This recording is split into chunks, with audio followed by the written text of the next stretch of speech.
नमस्कार दोस्तों, मैं Manish Jaiswal, Facebook social activist. मेरा परिचय। श्रीलंका और हम। क्यों झूठ बोलते हो? तुम्हारे झूठ से मेरा मुल्क टूटता है।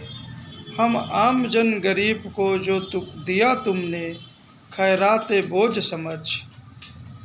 तलब तुम्हारी रईसों के जेब भरने की बहुत उम्दा है।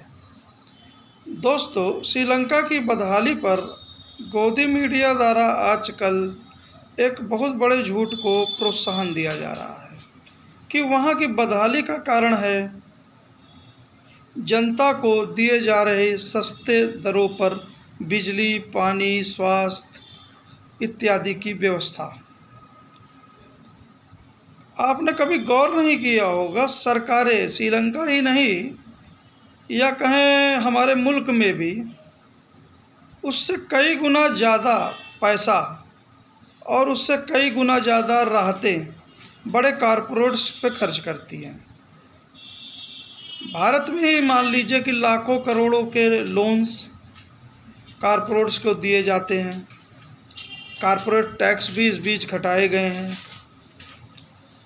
सरकारें इसलिए ऐसा करती हैं कि उन्हें उम्मीद होती है कि कॉरपोरेट्स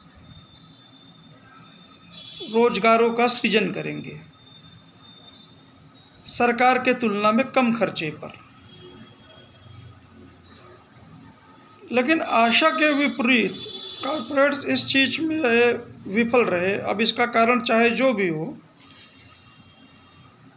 और इन लोन्स को बाद में सरकारों को रिस्ट्रक्चर करना पड़ता है। उसके बाद उनको नॉन परफॉर्मिंग एसेट्स में डालना पड़ता है और अंत में बैंक की बैलेंस शीट से राइट ऑफ कर देना पड़ता है। और इन सब का बोझ हमारे ऊपर, आम जनता, गरीब, किसान, मजदूर, सब पे आता है इनडायरेक्ट टैक्सेस के रूप में। चाहे वो पेट्रोल पे लिए जाएं, डीजल पे लिए जाएं।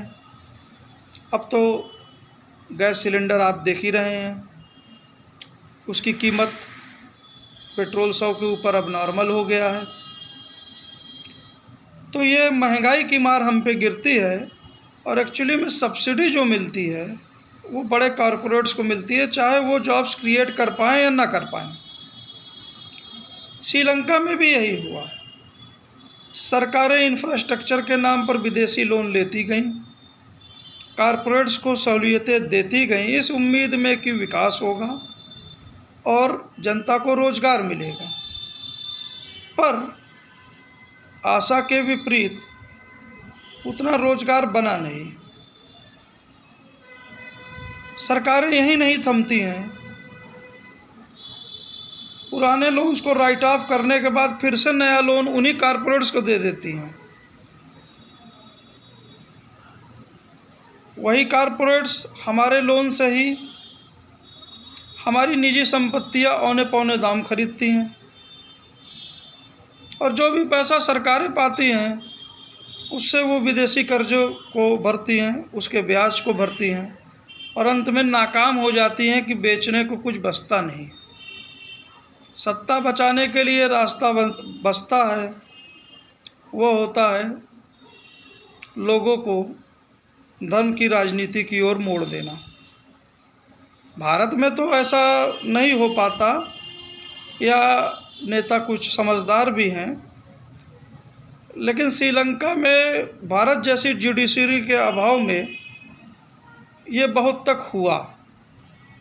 महंगाई, रोजगार के मुद्दों से वहाँ की जनता को पूरी तरह गुमराह कर दिया गया और बहुलतावाद, धर्म की अफीम के तले ये सारे मुद्दे दबा दिए गए। पर भूखी जनता अंत में इसको भी खरीदने को तैयार ना हुई। धन्यवाद दोस्तों। देखा।